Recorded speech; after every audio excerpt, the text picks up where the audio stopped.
आज दीपावली के पटाखों पर धमाकेदार क्लेश हुआ है, जिसमें आवाज पटाखों के धमाके की नहीं बल्कि धर्म गुरुओं और नेताओं के पटाखा प्रेम और पटाखा विरोध की है।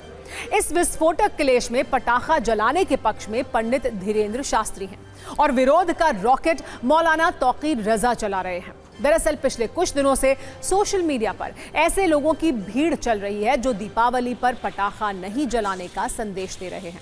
इसके पीछे उनके पास तर्कों का बारूद है, बयान की फुलझड़ी और समझदारी वाली बातों के अनार भी हैं, जिससे वो ये साबित करना चाहते हैं कि दीपावली पर पटाखा जलाने से प्रदूषण बढ़ जाता है, सांस लेने में परेशानी होती है, जानवर डर जाते हैं और बहुत से तर्क हैं जिनकी लिस्ट बहुत लंबी है।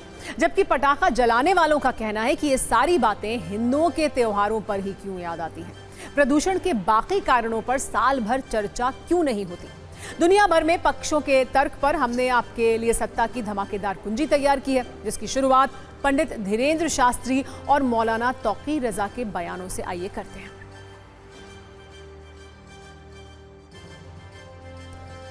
दरअसल बीते दिन बागेश्वर धाम के पीठाधीश पंडित धीरेन्द्र कृष्ण शास्त्री ने दीपावली पर पटाखे के प्रतिबंध पर सवाल उठाया था और ये कहा था कि जब बकरीद में बकरे की कुर्बानी पर प्रतिबंध नहीं है तो फिर पटाखे प्रतिबंधित क्यों होने चाहिए। इस पर बरेली के मौलाना तौकीर रजा ने तीखी प्रतिक्रिया दी है। मौलाना ने कहा कि दीपावली रोशनी का त्योहार है, ना कि धमाकों और पटाखों का त्योहार है। बाबा बागेश्वर का यह भी कहना है कि पर्यावरण संतुलन के लिए क्या सिर्फ सनातनी लोग ही जिम्मेदार हैं। ये पक्षपात बंद होना चाहिए। न्यू ईयर पर भी तो पटाखे फोड़े जाते हैं। इस पर तौकीर रजा का कहना है कि अगर किसी की खुशी से जान माल की हानि हो रही है तो उस पर सख्ती करना बेहद जरूरी है। आखिर पर्यावरण का भी तो ख्याल रखना होगा ताकि उसे नुकसान ना हो।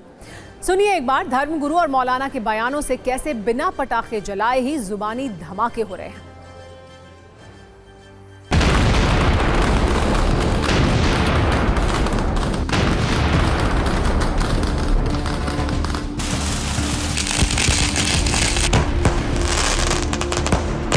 एक साहब ने कहा कि जो है पटाखों से प्रदूषण होता है, 1 जनवरी को इनका ज्ञान पर गायब हो जाता है।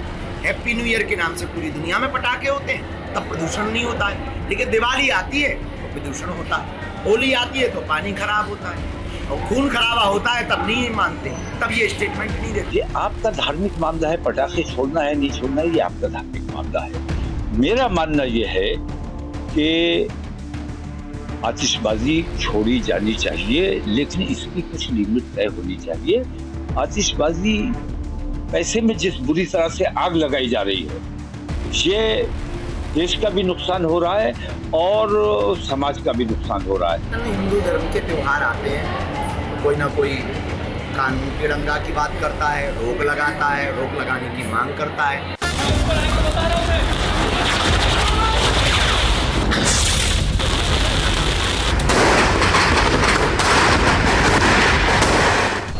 हमको कल ही हमने एक न्यूज़ देखी थी, उसमें कहा है कि जितने दियों में तेल जलाया जाता है, घी जलाया जाता है, इतना अगर गरीबों में बांटते हैं तो भला हो जाएगा। हम उन महाशय महामूर्खानंद को कहना चाहते हैं इस देश में बकरीद भी तो होती है, बकरीद बंद करवा दो। उतने रुपया जो लाखों के बकरे काटे जाते हैं, जीव हिंसा भी बचेगी, उन रुपयों को गरीबों में बांट दो। बात होली और दिवाली की हो रही है और जवाब आ रहा है कि बकरीद के जानवरों की हिफाजत ज्यादा जरूरी है या इंसानों की हिफाजत ज्यादा जरूरी है। वैसे क्लेश सिर्फ धर्म गुरुओं और मजहबी मौलानाओं में ही नहीं है, बल्कि नेताओं के बीच भी पटाखा जलाने पर बयानों के धमाके हो रहे हैं। दिल्ली के पूर्व सीएम अरविंद केजरीवाल ने लोगों से पटाखा नहीं जलाने की अपील की है, जबकि चांदनी चौक से बीजेपी के सांसद प्रवीण खंडेलवाल कह रहे हैं कि ये हिंदुओं के त्योहार को रोकने की साजिश है। सुप्रीम कोर्ट का भी कहना है, हाई कोर्ट का भी कहना है, सभी कोर्ट्स का कहना है कि प्रदूषण के मद्देनज़र जो है हमें पटाखे नहीं, हमें दिए जलाने चाहिए। ये लाइट्स का त्यौहार है, ये दिए जला के मोमबत्ती जला के हम अपना त्यौहार मनाएं, ना कि पटाखे जलाएं। पटाखे जलाने से प्रदूषण होता है। प्रदूषण से कोई ऐसा नहीं है कि किसी पे एहसान कर रहे हैं, हम अपने ऊपर ही एहसान कर रहे हैं। आम आदमी पार्टी का ये बैन उस समय कहाँ चला गया था जब अरविंद केजरीवाल तिहाड़ से छूटे और पूरी दिल्ली के अंदर पटाखे जलाए गए, तब तो ये बैन समझ में नहीं आया। तो विशुद्ध रूप से मेरा ये चार्ज है कि ये जानबूझ करके हमारे सनातन के जो त्यौहार हैं उनकी खुशियाँ पूरी तरीके से व्यक्त न कर सके, इसके लिए पटाखे बैन किए जाते हैं। क्या सच में दीपावली पर पटाखे नहीं जलाने से प्रदूषण खत्म हो जाएगा? इस सवाल का एक ही जवाब है, दीपावली बदनाम है जबकि प्रदूषण दूसरी गलतियों का परिणाम है। और ये दावा ऐसे ही नहीं किया जा रहा। ऐसी कई रिपोर्ट्स मौजूद हैं जिनके मुताबिक हवा सिर्फ पटाखे से नहीं बल्कि वाहन, औद्योगिक प्रदूषण और निर्माण कार्य जैसे कारणों से खराब होते हैं। यहाँ उदाहरण दिल्ली का है, लेकिन समस्या पूरे देश की है। IIT कानपुर ने दिल्ली NCR के प्रदूषण पर एक रिपोर्ट जारी की थी, जिसके मुताबिक दिल्ली में प्रदूषण की सबसे बड़ी जिम्मेदार सड़क की धूल है, जिससे सबसे ज्यादा 38% प्रदूषण होता है। इसके बाद 20% प्रदूषण की जिम्मेदारी गाड़ियों के धुएं की है। फैक्ट्री से निकलने वाले धुएं का हिस्सा 11% है। निर्माण कार्यों के कारण लगभग 10% वायु प्रदूषित होती है। कचरा जलाने से 9% और घरेलू ईंधन जलने से 8% वायु प्रदूषित होती है। बाकी स्रोत 4% का योगदान करते हैं, जिनमें पटाखे सहित दूसरे कई कारण भी शामिल हैं। इस स्टडी में यह भी बताया गया था कि भारत में हर साल कई करोड़ टन पराली जलाई जाती है और उसका भी बुरा प्रभाव हवा की क्वालिटी पर पड़ता है। हम प्रदूषण पर IIT दिल्ली की भी एक स्टडी का जिक्र करना चाहते हैं।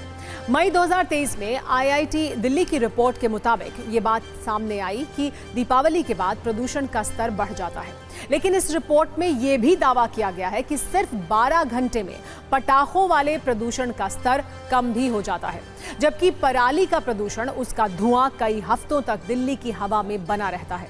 और दिल्ली NCR के करोड़ों लोग गैस चेंबर बन चुके शहर में रहने को मजबूर हो जाते हैं। पिछले कुछ सालों में हर बार ये देखा जा रहा है कि पटाखों पर निर्देश जारी किए जाते हैं, नसीहत दी जाती है, लेकिन अमल कम होता है। आपको जानकर हैरानी होगी कि भारत में पटाखों का धमाकेदार मार्केट है। पूरी दुनिया में भारत पटाखों का दूसरा बड़ा निर्माता है। पटाखों का सबसे बड़ा निर्माता चीन है। भारत की बात करें तो यहाँ करीब 20,000 करोड़ का पटाखों का कारोबार है।